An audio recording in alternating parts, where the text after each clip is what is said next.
forget to like and subscribe. And hit the notification bell so we can go to college and get more knowledge. Welcome back in the place to be with the CBDC Assets Group. Thank you all for being a part of the group.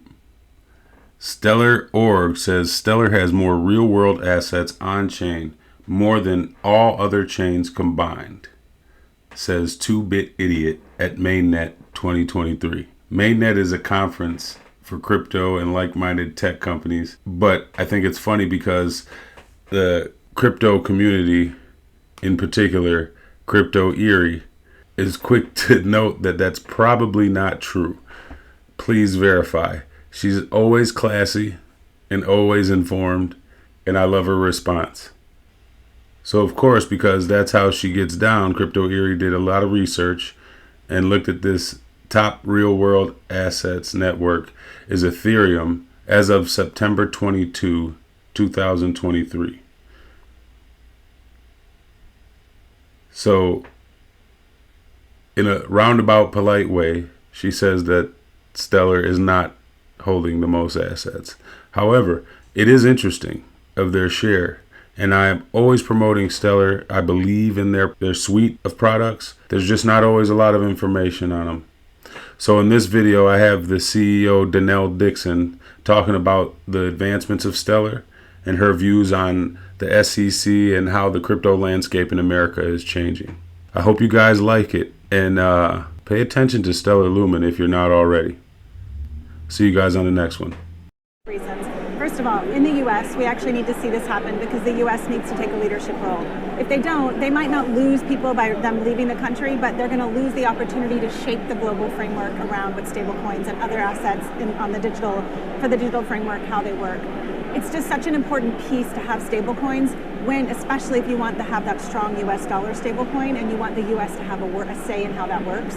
But this is what payments is all about. Payments, you should be leveraging stable assets to do it.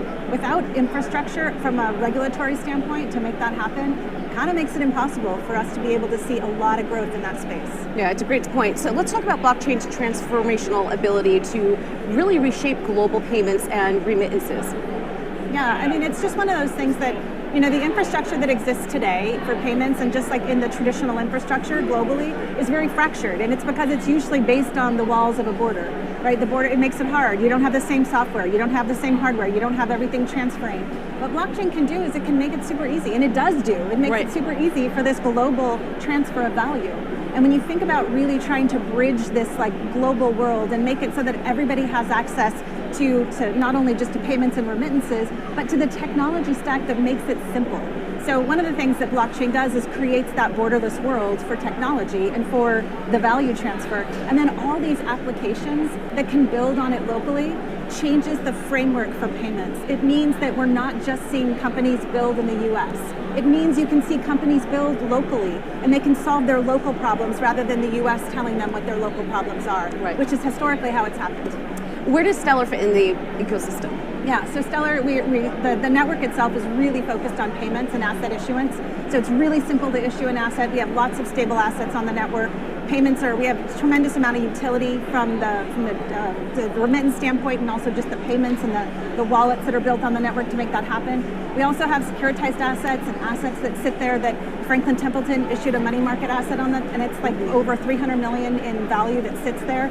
These are reasons that the Stellar network provides this kind of stable foundation for companies to build on. And then of course we're launching Sorabon, which is the smart contracts platform, which is going to bring so many developers and creative minds to be able to help and make the network even more powerful. It seems as if interoperability is really improving within the space, but tell me about the recent investment in MoneyGram. What's the significance of that? Yeah, there's a couple things. Our partnership with MoneyGram beforehand was really about demonstrating the value of traditional financial infrastructure and new technologies like blockchain coming together to make it easier, to make it smarter, to provide these global rails for everybody for on and offing from a blockchain standpoint.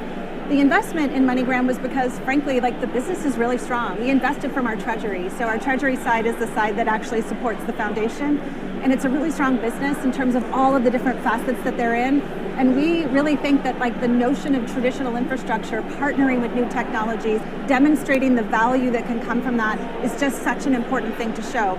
Blockchain shouldn't be treated any differently than any other new technology out there. lots of infrastructure that you're seeing already built by traditional players coming into the space. That's what we want to see. Our investment in MoneyGram was a signal that MoneyGram is a strong asset to invest in, but also we love what they're doing on an innovation side. And it's not just about money, you're leveraging for international aid capabilities as well. Oh yeah, I mean, this is the thing that once you have this kind of technology and you leverage a blockchain that's a global public blockchain, you can see what people can build on it. And so the UNHCR is actually leveraging that to be able to provide aid on a weekly basis into regions like Ukraine and others. That's really important. It's fast. It takes less than a minute to be able to get your wallet set up. They receive their aid from start to finish. From the start of receiving a text message saying they're eligible for aid to finish in 3 minutes. That's remarkable. They can then take their aid and they can walk into MoneyGram and cash out. They can hold it. They can put it in their bank accounts. There's so much flexibility. And when you think about what that does in situations like this for humans, is it empowers people who feel pretty powerless. Right. If you need to be able to receive aid, you're in a pretty dire situation, and they feel empowered to control their life and control their value.